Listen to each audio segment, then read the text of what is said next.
Hello everyone. Welcome to another Facebook Live in our Spring Easter box series, our Spring and Easter boxes series. We have an adorable little Easter box to share with you guys today. I'll show you what's inside in just a minute. I'm pulling myself up next to me, so give me 1 second. Dun, dun, dun, dun. Hold on. I have a couple of things that I want to remind you guys of real quick before we jump into the box. And I actually meant to get some of this out, so let me just grab something real quick. Oh, you know what? All right, I'll have to grab it from over here. Okay, so this is the box we're making today, and we will talk about this more in just a second. But I do want to send out a really big reminder real quick, and let me see if I can pull these colors really quickly. We are nearing the end of our annual catalog, and so what that means is that our colors rotate every 2 years. We have, I'm trying to find all the colors and talk at the same time, and that is not going to be a successful venture. We have what's called in colors, and every couple of years they rotate the in colors, so we get new colors every year, but the in colors last for 2 years.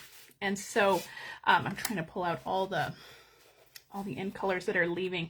Now, the in colors that are leaving are Pebbled Path. Here's Boho Blue. Pebbled Path, Wild Wheat, Boho Blue, and I am looking for Moody Mauve and Copper Clay. Those are the two I need.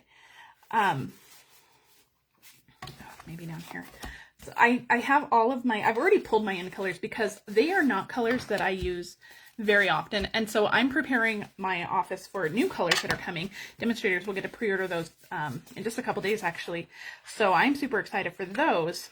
And so I've spent some of the week kind of pulling colors, and here it is. Okay, woo! All right guys, I meant to get those out earlier, but I have a whole stack of like retired colors of cardstock that I like to compare in colors with, and so we'll maybe do that in a couple of weeks when I have the new in colors. But I did put up a little comparison on my Facebook page and Instagram page if you guys missed that. But these are the colors that are leaving. Now, if these are any of the colors that are like your core colors, you love these colors, you use these colors all the time, you don't know how you're going to live without these colors, I would suggest heading to my online store and shopping for these colors now. They will hit the last chance list on April 1st when we get the last chance list. And typically colors are the first thing to sell out, and that includes cardstock, ink refills, Stampin' Blends, Stampin' Write markers, embellishments, DSP, anything that contains these 5 colors will absolutely retire. So make sure that if these are some of your colors that you need, that you can't live without, make sure that you are shopping for those sooner rather than later. Every single year I get a question that says, oh, what happened to this color? I missed it. How can I get it? And you can't, once it's gone, you guys. Sometimes they bring the in colors back. Last year they brought back Pretty and Pink, and this year with our new in colors, they are bringing back Strawberry Slush, but we have no idea until those colors are released. So if those are colors you can't live without, make sure you get them now. Okay, so this is the box we're going to make today. Was there something else I wanted to tell you guys? I can't remember. If it occurs to me, we will, I'll address it then. All right, so for this box, we are using the Storybook Friends Bundle. This is in our mini catalog. It's the very first suite in our mini catalog, and there's 2 bundles that go with it, and this is one of them.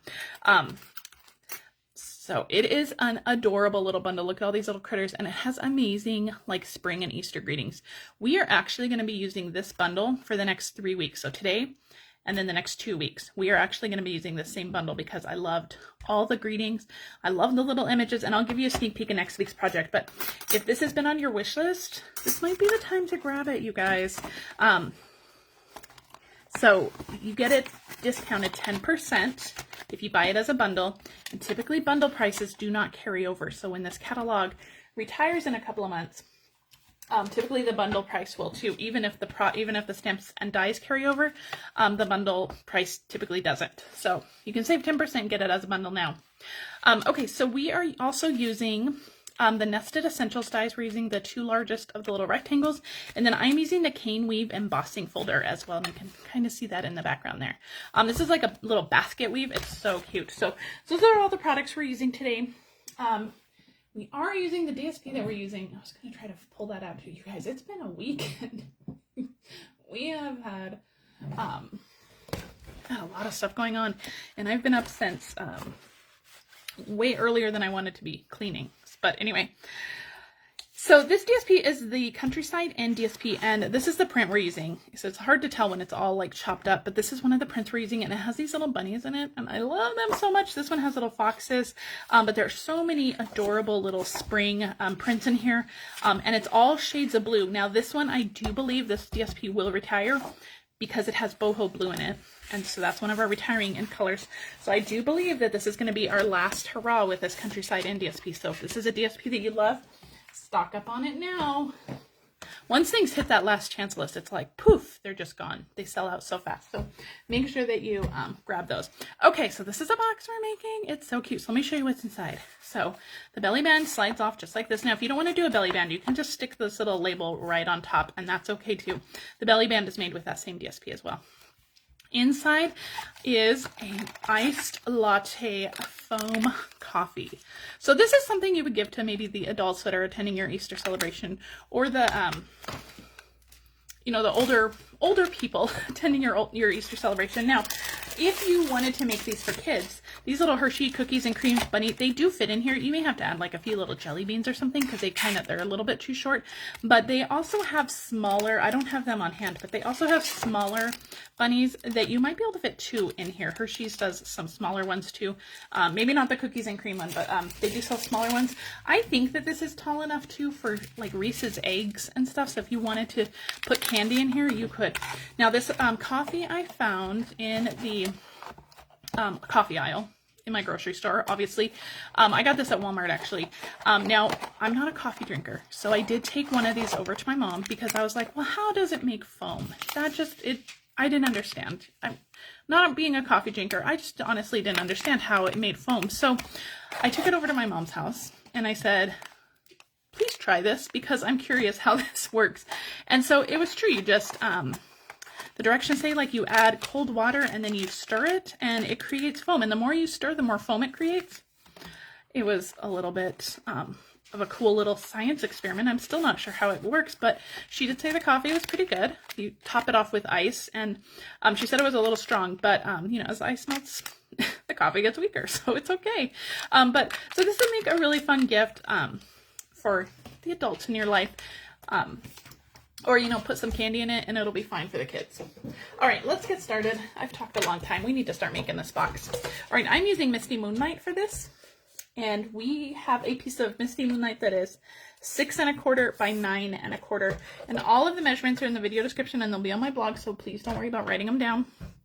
They will all be out later. We're going to start on the 9 1/4 inch side, and we're going to score it 3/4, 1 1/2, 7 3/4. Oops, that's not the right one. 7 3/4 here. Flipping my thing. 7 3/4 and 8 1/2. Okay. All right, I missed a score line somewhere. No, that's right. Sorry. I'm like, where are my score lines? But that's completely correct. Sorry, guys. My brain needed to wake up for a minute. All right, on the shorter side, we're going to score it 3/4, 2 3/4, 3 1/2, and 5 1/2. Now, this is going to be your classic, like, clamshell style box. I've made these a ton over the years. This is probably the easiest box to make. So when I design boxes, I measure the item that I'm putting in my box. So I measured this, and then so you need to measure height too. And then I kind of just design the box around that. So the finished box will actually be 2 by 6 1/4 by 3/4. So it's a pretty good sized box for putting all kinds of treats in. All right, we're going to fold and burnish on all of the score lines. Remember, your bone folder is your secret weapon when making boxes. You're going to get those nice crisp edges, and the box will stay together and hold together better because you've really told that cardstock where it needs to go. Okay, so now the box is symmetrical in this direction and the box is symmetrical in this direction. So honestly, it does not matter what you do.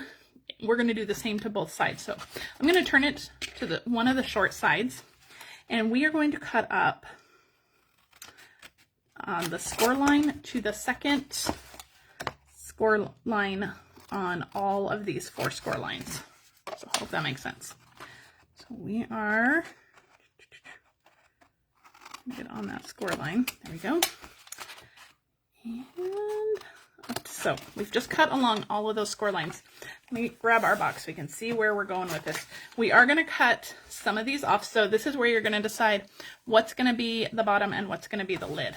So these rectangle pieces, I'm going to fold out of the way, and we are going to cut off all of the square pieces. And just so that we're left with 1 square, because we only need 1 square for all of these little tabs. So we're just going to cut off all 3 of those. And then on one of them, that's going to be the lid, we're going to just cut off one of those rectangles. Just like that. Okay, so this is what you're left with, like that. And then I'm going to come in and, of course, just angle cut my little squares here, because these are going to be the tabs that hold our box together. And so we just want to make sure those are angle cut. And it just occurred to me that I cut this incorrectly, but that's okay. No, that's okay. We can fix it. We're going to cut this tab off too. We don't need this one. Yep. There we go. That's what it should look like. So a little disclaimer, I made this box probably like a month ago, probably more than a month ago. So, I always have to kind of refresh myself to what my box is supposed to look like. All right, so we're going to flip it around. Now we're going to do the exact same thing on this side that we did on this side. Just make sure that you're cutting off the right pieces on this side and leaving the same pieces on this side. So we are actually, I'm going to start here, and since we don't need this whole block, we're just going to cut this whole chunk out, just like this. All right, now we can cut up those tabs. This. Move this rectangle out of the way. We're going to chop off these squares, and then we will angle cut our tabs here. You don't have to take a lot off, but taking a little bit off really helps your box go together without any edges popping up, in case your scoring or your cutting was not perfect. And usually it's not for me, because you know, we're not perfect people. All right, so this is what your box is going to look like at this point. I'm going to grab a corner rounder. We don't currently sell a corner rounder, so just use whatever one you have. Now this side is going to be our lid. This side is going to be the part that tucks in like this. So this is our lid. So I want to round these edges just like this. And then these little tabs on the outside, I'm going to actually fold this just so we have a nice straight edge here. These are going to be the tabs on the inside of the box, and so we want those to be rounded too. This just gives it a nice little finishing touch to our box. Okay. All right, move all my trash off to the side. So with the rounded edges, this is what your box looks like. Okay, now let's get to putting this thing together. I'm going to use liquid glue because it's nice and strong. So a little bit on each of the tabs. We're going to line this score line up with this cut edge right here. It's just going to go right together, just like this. When I'm using liquid glue and I have a little box, just like to grab some clothespins. Actually, let's get the other one on first. Grab some clothespins and hold them down. This way we're going to have to fold that piece in to hold it down. That's okay. Just like that. This will give us time to work on our little label while this dries. So a little bit on this side, and the same thing. Just line up that score line with that cut edge. Give it a second to adhere. And then I'll add a couple more clothespins. I always keep clothespins on hand on my desk for boxes. Okay, so we're going to let this dry and set up. Now you can use tearing tape, Stampin' Seal Plus, other strong adhesive. I love my liquid glue for boxes. Okay, let's close our box. We're going to bring in our box for our little label. Now this is super simple. The only greeting that we used from that stamp set was the greeting, so let's go ahead and stamp that. And I'm doing that in Night of Navy ink. And we're just going to cut this out to the height and the width of the word. So I just have a little scrap of white, and I'm just going to stamp it right along the bottom down here. Perfect. And then we'll just cut that out. I'll just grab my little paper trimmer, and we will trim that. Oops, need to go back just a little bit. Perfect. And then just trim off the edges too. If you want to die cut this with a label or something, you could absolutely do that. Our trash out of the way. All right, now let's talk about our little bunny. Now I just wanted like a little silhouette of the bunny, so I die cut him without stamping him. So this is the little bunny that I used, and this in the stamp set, if you wanted to coordinate the little bunny, I believe it's this one. Actually, it's the little girl bunny. But I just love that little silhouette, and so that's what we're using. And then this piece I've already put together just so that you didn't have to watch me tie this ribbon on, or this linen thread on camera. So this is the Nested Essentials dies, which we talked about earlier.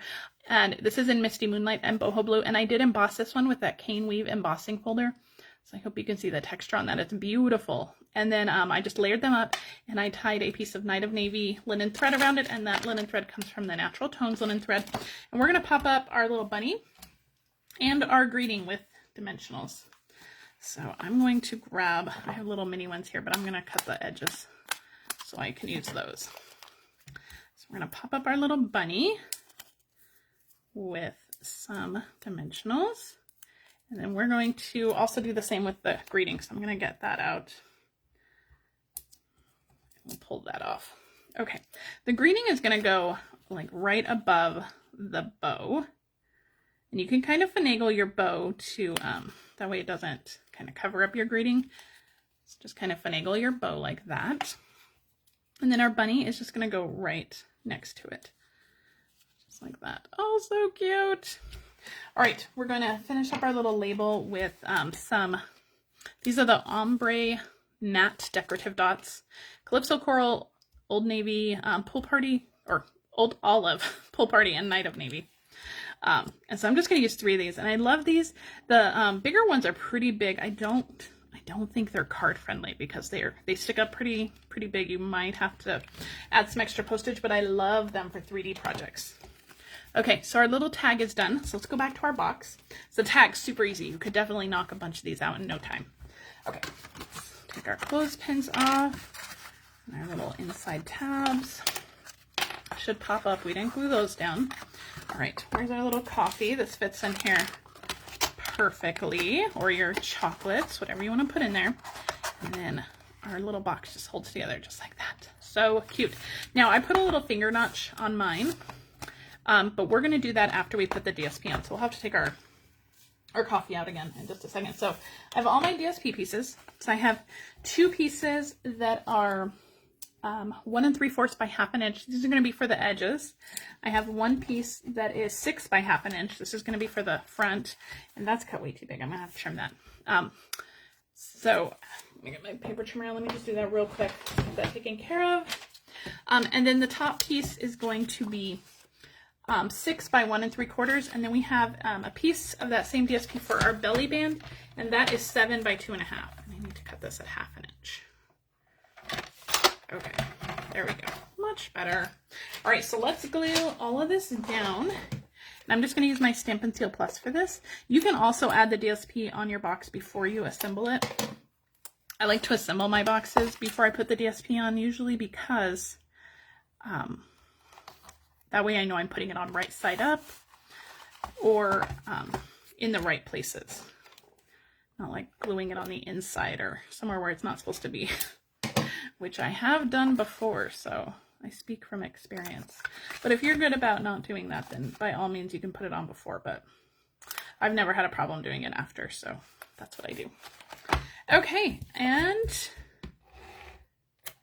the big piece with all of our little bunnies. So cute. This is a perfect DSP for the spring and Easter.